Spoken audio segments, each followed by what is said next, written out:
Sir ಏನು ಮಾಡ್ತಾ ಇದ್ದೀರಾ ನೀವು? ಎಲ್ಲಿದ್ದೀರಾ ಈಗ ನೀವು? ನಮ್ಮ ಫ್ರೆಂಡ್ ತೋಟದಲ್ಲಿ ಇದ್ದೀವಿ. ಹಾಂ, ಒಂದೆರಡು ನುಗ್ಗೆಕಾಯಿ ಕಿತ್ಕೊಂಡು ಹೋಗ್ತೀವಿ ಮನೆಗೆ ಅಂತ. ಹಾಂ ಹಾಂ, ಚೆನ್ನಾಗಿ ಬಂದಿದೆ. ಹಾಂ ಹಾಂ, ಎಲ್ಲ ಬೀದಿಗೆ ಬಿಟ್ಟಿದ್ದಾರೆ ಇವರು.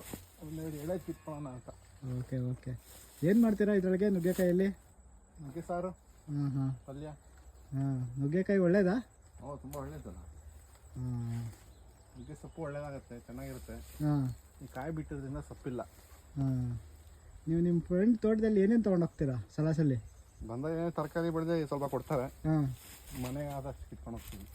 ಹಾಂ ಹಾಂ ಹಾಂ, ಟೊಮೆಟೊ ಹಾಕಿದ್ದಾರೆ, ಹಾಂ, ಬೆಂಡೆಕಾಯಿ, ಹಾಂ, ಸೊಪ್ಪುಗಳು, ಹಾಂ, ಆಮೇಲೆ ಬೀನ್ಸು, ಹಾಂ, ಮುಳ್ಳಂಗಿ, ಹಾಂ. ಗೋರಿಕಾಯಿ, ಹಾಗಲಕಾಯಿ ಎಲ್ಲ ಹಾಕಿದ್ದಾರೆ. ಮನೆಗೆ ಏನೇನು ಬೇಕೋ ಎಲ್ಲ ಹಾಕ್ಕೊಂಡಿದ್ದಾರೆ. ಏನಕ್ಕೆ ಇವ್ರ ಹತ್ರನೇ ತೊಗೋತೀರಾ ನೀವು? ಇದು ಫ್ರೆಶ್ ಇರುತ್ತಲ್ಲ, ಡೈರೆಕ್ಟ್ ಫಾರ್ಮಿಂದ ಮನೆಗೆ ಹೋಗುತ್ತೆ. ಹಾಂ, ಏನು ಕೆಮಿಕಲ್ ಇಲ್ಲ, ಹಾಂ ಹಾಂ, ಎಲ್ಲ ನಾರ್ಮಲ್ ದನದ ಗೊಬ್ಬರದಿಂದ ಬೆಳೆಸಿರ್ತಾರೆ. ಹಾಂ, ಚೆನ್ನಾಗಿರುತ್ತೆ, ಕೆಮಿಕಲ್ ಇಲ್ಲ, ಆರೋಗ್ಯಕ್ಕೆ ಒಳ್ಳೆಯದು. Okay okay. ನೋಡಿ ಎಷ್ಟು ಚೆನ್ನಾಗಿ ಹಾಕಿದಾರಲ್ಲ. ಹ್ಞೂ.